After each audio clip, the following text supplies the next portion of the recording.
Não deixe que as urgências da vida roubem seu lugar no banquete dominical, irmãos. A mesa de Deus está posta e ela tem lugar para todos, absolutamente todos aqueles que aceitam o convite. Em nome do Pai, do Filho, do Espírito Santo. Amém. Estimados irmãos e irmãs, que a paz de nosso Senhor Jesus Cristo e a fé de nossa Mãe estejam conosco. A palavra de Deus que hoje nos é oferecida através da carta de São Paulo aos Romanos, no capítulo 12, versículos de 5 a 16, e do Evangelho de Lucas, no capítulo 14, versículos de 15 a 24, nos coloca diante de duas realidades: a unidade vital da igreja e o convite urgente ao reino de Deus. Na primeira leitura, São Paulo nos lembra uma verdade fundamental.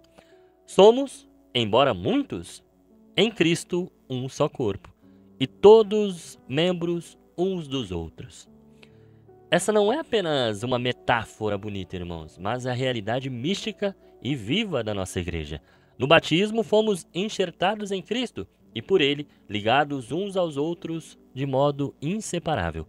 E isso envolve nós aqui na terra, as almas do purgatório e os santos que já estão na glória de Deus. Paulo, então, vai destacar a riqueza dos dons diferentes concedidos pela graça a cada um: profecia, serviço, ensino, exortação, distribuição, presidência, obras de misericórdia. E essa diversidade não é para a divisão, mas para a edificação mútua, manifestando a plenitude do corpo de Cristo. Na nossa vida cotidiana, isso significa que cada um de nós, com o seu temperamento, talentos, profissão, é chamado a colocar esse dom a serviço da comunidade e do próximo. Seu trabalho, seu cuidado com a sua família, sua oração, seu sorriso, suas palavras, seu jeito de tratar as pessoas, tudo é um dom a ser vivido em caridade. O coração dessa exortação paulina é o amor sincero. Ele nos chama a um amor que é ação e atitude. O texto diz: o amor seja sincero, detestai o mal, apegai-vos ao bem. Que o amor fraterno vos una uns aos outros com terna afeição, prevenindo-vos com atenções recíprocas. Sede zelosos e diligentes, fervorosos de espírito, servindo sempre ao Senhor.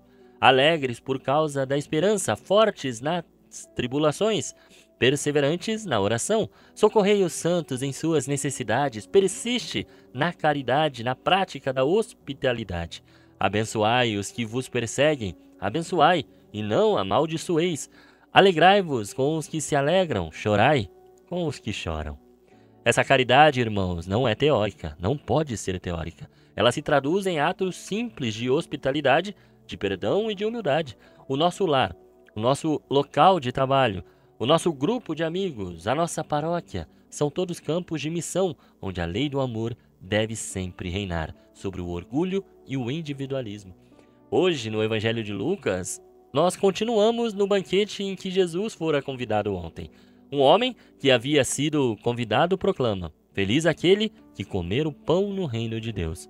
A resposta de Jesus é a parábola que revela a tragédia de quem recusa a felicidade prometida. O banquete é a imagem do reino de Deus, da comunhão plena com Deus, preparada e oferecida por amor. O mais chocante, irmãos, é que as desculpas apresentadas pelos convidados são motivadas por bens e ocupações lícitas. O campo, os bois, o casamento. Se você for notar, ninguém se desculpa com o mal, mas com a priorização de suas posses e relações terrenas em detrimento do convite do Senhor. A igreja nos ensina que o fim último nosso, do homem, do ser humano, deve ser sempre Deus. Ao colocar os meios, vamos dizer assim, os bens, trabalho, família, e colocar esses bens como fins em si mesmo, esses convidados desprezam a salvação oferecida. Seja sincero agora com você mesmo. Quantas vezes você já rejeitou o convite de Deus em sua vida? Basta olhar para a missa. O convite de Deus para o banquete eucarístico é trocado por compromissos que deveriam ser colocados em segundo plano. O futebol com os amigos, as tarefas de casa, o próprio almoço de família deveria ser posto em segundo plano no domingo. Mas basta alguém receber alguma visita e pronto. A missa já fica para segundo plano. Porque precisa preparar as coisas, porque senão fica corrido. Ou seja, irmãos, a voz de Deus vai sendo sufocada pelo ruído excessivo do trabalho ou do entretenimento.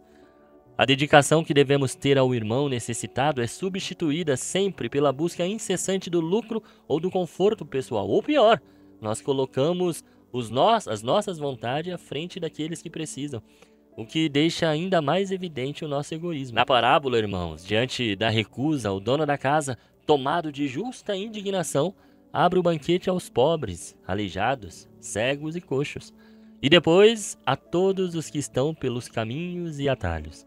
Esta é a ação misericordiosa de Deus, que revela o rosto da igreja em sua missão, priorizar sempre os excluídos. O reino de Deus, irmãos, é o banquete para aqueles que não têm nada a oferecer além de sua pobreza e necessidade.